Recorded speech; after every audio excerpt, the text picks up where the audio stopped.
Baik anak-anak, jika semuanya sudah selesai menulis, ayo perhatikan ke depan dan baca dalam hati. Rian, coba baca yang ini. Menya. Dia belum bisa baca. Kesian ya, padahal kan udah SMP. Ih, iya, aku aja kaget banget. Kok bisa ya anak SMP belum bisa baca, terus pas dia masih SD dia ngapain aja? Rian, kenapa kamu gak bisa baca dengan lancar? Kamu itu di SMP, seharusnya bisa baca lebih baik dari ini. Coba kamu yang duduk di belakang Rian, baca tulisan yang ada di papan tulis dengan lantang. Jangan menyerah. Ayo semangat. Tuh Rian, teman kamu aja bisa, kenapa kamu gak bisa? Terus selama kamu di sekolah di SD kamu ngapain aja? Apa guru kamu gak pernah ngajarin kamu? Terus yang jadi pertanyaan saya, kenapa kamu bisa lulus? Saya juga nggak tahu Bu, kenapa saya bisa lulus. Ibu gak paham sama kamu Rian. Apa orang tua kamu gak pernah ngajarin kamu baca? Kalau emang iya, kenapa kamu gak inisiatif untuk belajar sendiri? Baiklah anak-anak, sekarang kita istirahat aja. Dan untuk besok, ibu ada PR untuk kalian. Besok ibu akan tes baca satu-satu, paham? Paham, Bu.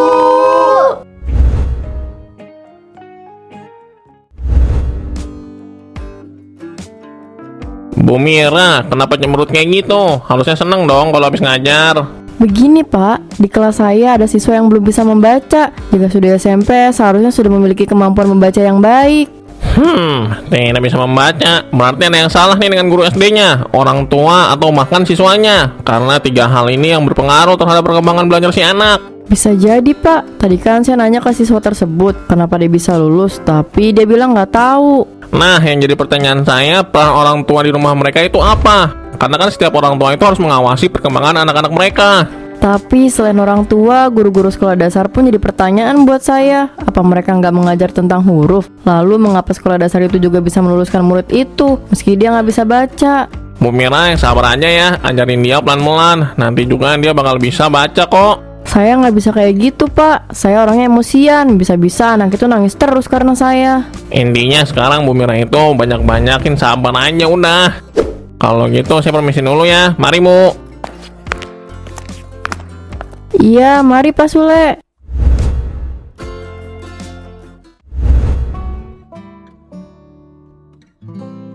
Baik, sekarang giliran kamu Rian. Baca tulisan yang ada di papan. Kamu benar-benar gak bisa baca Rian. Aduh, ibu benar-benar bingung banget sama kamu. Saya jadi bingung kalau seandainya mengajar tapi ada murid yang gak bisa membaca. Maaf Bu, saya memang tidak bisa baca dengan lancar. Bagaimana kamu bisa mengikuti pelajaran Rian? Ini sangat penting buat kamu. Kalau kamu gak bisa baca, bagaimana kamu bisa memahami pelajaran lainnya? Iya, gue tahu gue nggak bisa baca. Lagian juga ngapain sih belajar? Belajar juga belum tentu bikin gue jadi kaya. Udahlah, daripada gue belajar baca, mending gue main-mainan aja. Ini guru juga bacot amat sih dari tadi mulutnya. Emang kenapa sih kalau nggak bisa baca? Mending kan gue masih masuk sekolah. Rian, ibu udah bingung banget mau bicara apa lagi sama kamu. Tapi ibu harap kamu mau untuk belajar dan untuk memulai dari awal. Sekarang kita cukup sampai di sini aja. Kita istirahat dulu sekitar 30 menit. Setelah itu kita lanjut belajar lagi. Ingat, jangan malas belajar. Kalau gitu, ibu mau ke ruang guru dulu.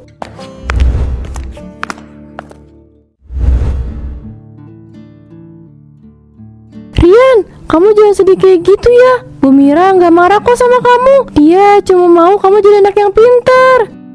Iya bener, dia cuma pengen kamu bisa baca. Kalau kamu memang mau diajarin, kita bertiga siap bantu kok. Iya bener, kita siap bantu. Coba deh kamu lihat papan tulis dan coba kamu perhatikan ada huruf apa aja di sana. Kamu ikutin aku ya, di papan tulis itu ada tulisan yang bisa kita baca. Nah, bacaannya adalah aku bisa baca. Aku bisa baca. Nah, itu bisa. Coba sekarang kamu sebutin ada huruf apa aja di papan tulis itu. Ada huruf A, terus K, terus U, terus juga ada huruf B. Huruf apa itu ya? Itu huruf B, terus itu huruf J. Salah, itu bukan huruf J, tapi huruf I. Kayaknya kamu harus beli buku alfabet deh, supaya kamu lebih paham lagi. Iya, emangnya dulu waktu SD kamu nggak pernah dibeliin itu apa tuh yang kertas ditempel di dinding yang ada tulisan abjadnya itu loh? Dulu aku dibeliin itu sama mamaku waktu aku TK dan aku disuruh baca. Di situ ada hurufnya banyak dan lengkap. Kamu beli aja nanti di fotokopian, ada banyak kok. Makasih ya teman-teman udah mau ngajarin aku. Maaf, mungkin kalian sedikit terkejut karena aku belum bisa baca. Ya soalnya aku waktu SD keseringan main sih. Santai aja, kita siap bantu kok. Udah yuk kita jajan aja, aku lapar nih. Hah, untung gue punya teman kayak mereka yang mau ngajarin gue. Tapi di satu sisi gue ngerasa sedikit malu sih, nggak bisa baca dengan lancar kayak mereka. Mungkin ini penyesalan kali ya di hidup gue untuk pertama kalinya. Yaudah yuk kita ke kantin aja sekarang. Waktu kita soalnya nggak banyak.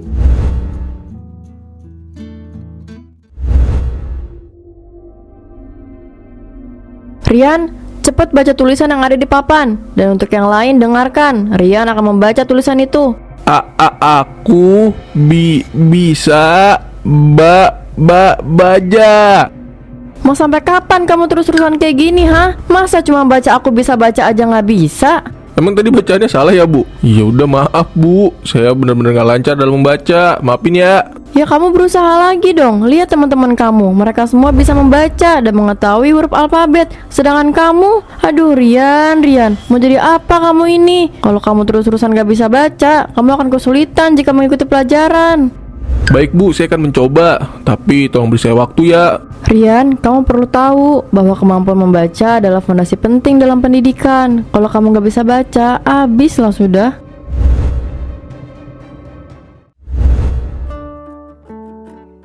Bagaimana, Bu? Apa Rian mengalami perkembangan membacanya? Gak ada perkembangan apapun, Pak. Saya benar-benar bingung. Waduh, ini bakal jadi masalah besar untuk generasi penerus. Hal ini juga pasti akan menambah pekerjaan untuk guru SMP. Mana kita gajinya kecil, kita harus nge-backup kerjaan guru anak SD sekarang. Bener Pak, saya sampai ngerasa capek kalau udah berhadapan sama Rian. Kadang Rian juga nggak tahu huruf. Bu Mira, tenang aja. Udah banyak kok laporan yang kayak gini yang saya terima. Dan nanti siang kepala sekolah bakal mengadakan rapat mengenai hal ini. Syukur deh kalau gitu. Semoga ada jalan terbaik untuk mengatasi semua ini. Mari Bu, kita ke ruang rapat guru. Kepala sekolah pasti nunggu kita.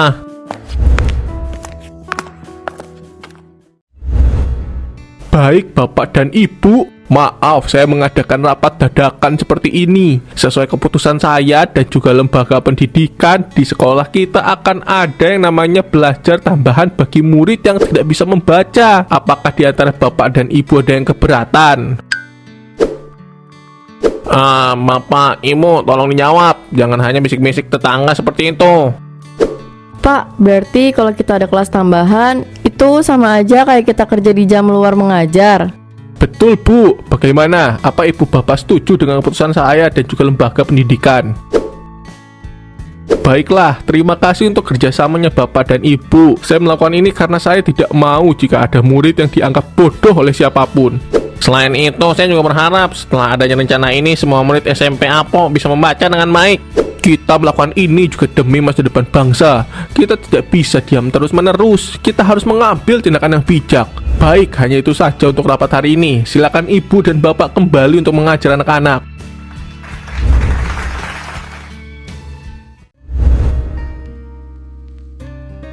Maaf Rian, Ibu nggak seharusnya berkata begitu. Kamu pasti merasa sakit hati dengan perkataan Ibu.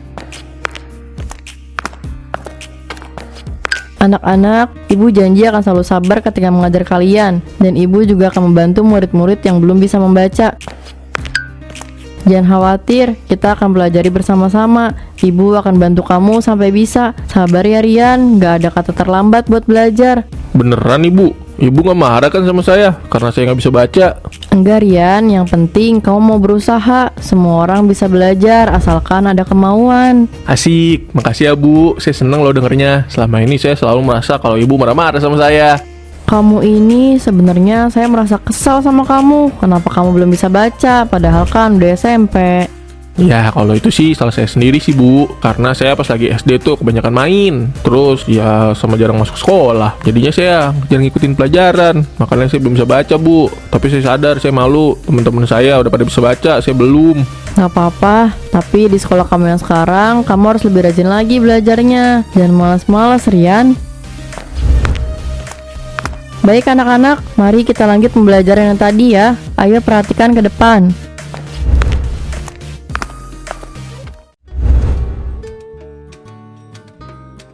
Rian, kamu gak masalah kan kalau pulang lebih sore? Teman-teman kamu semuanya sudah pulang, hanya kamu yang tersisa. Sebenarnya sih saya pengen main Bu habis pulang, tapi karena saya sadar saya masih belum bisa baca, nggak masalah deh Bu. Justru saya malahan seneng, soalnya ibu mau ngajarin saya. Rian, buku ini adalah buku panduan belajar. Kamu akan ditemani buku ini sampai kamu bisa membaca. Kita mulai dari mengenal huruf alfabet dulu ya. Soalnya kamu juga masih belum tahu beberapa. Iya Bu, aduh saya malah ngerasa jadi kayak anak SD. Kalau gitu kita mulai aja Bu sekarang. Rian, saya benar-benar merasa bersalah atas perlakuan saya kemarin. Saya sangat merasa kesal karena kamu gak bisa membaca di jenjang pendidikan ini. Saya kesal sekaligus khawatir dengan masa depan kamu.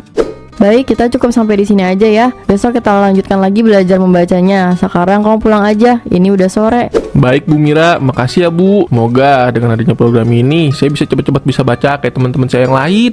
Saya malu Bu, jujur.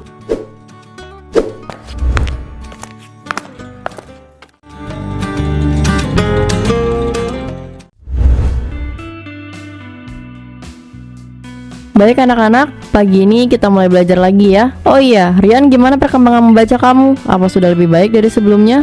Saya juga nggak tahu Bu, tapi karena saya nggak mau sombong nih ya, jadi saya mau coba dulu aja.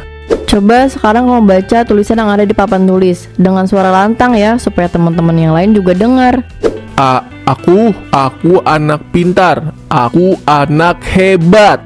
Wah, tepuk tangan untuk Rian. Kamu hebat Rian. Kamu telah membuktikan kalau kamu emang bisa. Wah, keren banget. Aku ikut seneng sekarang kamu udah bisa baca, Rian. Makasih ya. Ini juga karena kalian sering bantu aku. Pokoknya terima kasih banyak ya.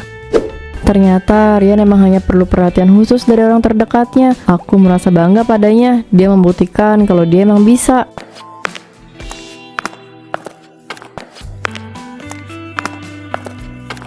Ibu bangga sama kamu Rian. Kamu benar-benar berusaha untuk mendorong diri kamu menjadi lebih baik lagi. Kamu pertahankan ini semua ya.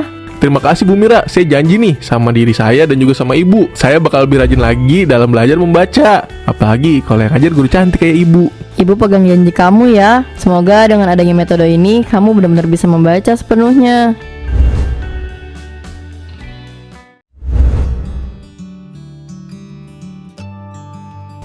Kenapa nih? Tumben senyum-senyum kayak gitu. Biasanya kan kalau habis ngajar selalu kesel bawaannya. Saya ngerasa seneng Pak, karena sekarang Rian lumayan bisa membaca. Dia juga udah tahu alfabet, jadi saya bersyukur dengan adanya program ini. Syukurlah kalau Rian udah bisa membaca. Saya ikut seneng Bu. Cuma ada satu hal nih saya nggak seneng. Kita jadi ngajar di luar jam mengajar, dan itu sama aja kayak kita lembur tapi nggak dibayar. Udah gaji kita kecil, sekarang kita nggak dibayar.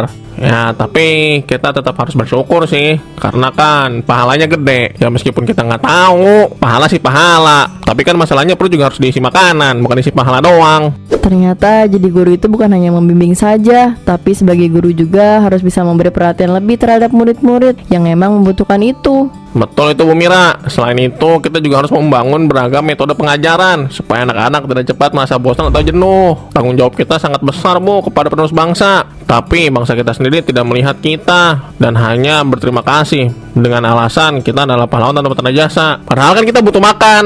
Ya sudah, kalau begitu saya harus ke kelas lagi Pak, karena nanti sore saya bakal ada kelas tambahan lagi dengan Rian. Mari Pak Sule. Iya mari Bu Mira.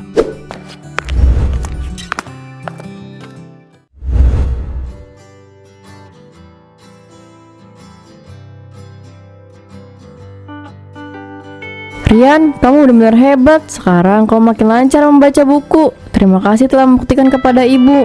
Seharusnya yang bilang terima kasih itu saya Bu, karena selama ini ibu selalu sabar banget ngajarin saya. Itu udah menjadi tugas sebagai guru. Maaf, kemarin saya sempat kesal sama kamu. Semoga kamu mau maafin ibu ya. Ibu gak perlu minta maaf Bu ke saya. Lagian juga saya sadar Bu, sayanya aja yang emang bodoh. Kamu gak bodoh Rian. Buktinya aja sekarang kamu bisa membaca, meskipun dengan waktu yang lumayan cukup lama. Iya Bu, dulu saya menganggap diri saya bodoh, tidak bisa membaca, dan terus merasa malu. Sekarang saya udah gak malu lagi deh. Sudah, sekarang kamu lanjut belajar lagi aja ya, supaya kemampuan membaca kamu jauh lebih baik lagi. Meskipun saya merasa kesal di awal, tapi saya menyadari bahwa menjadi guru bukan hanya tentang mengajar, tetapi juga tentang memberi kesempatan untuk belajar dan tumbuh, apapun latar belakang muridnya.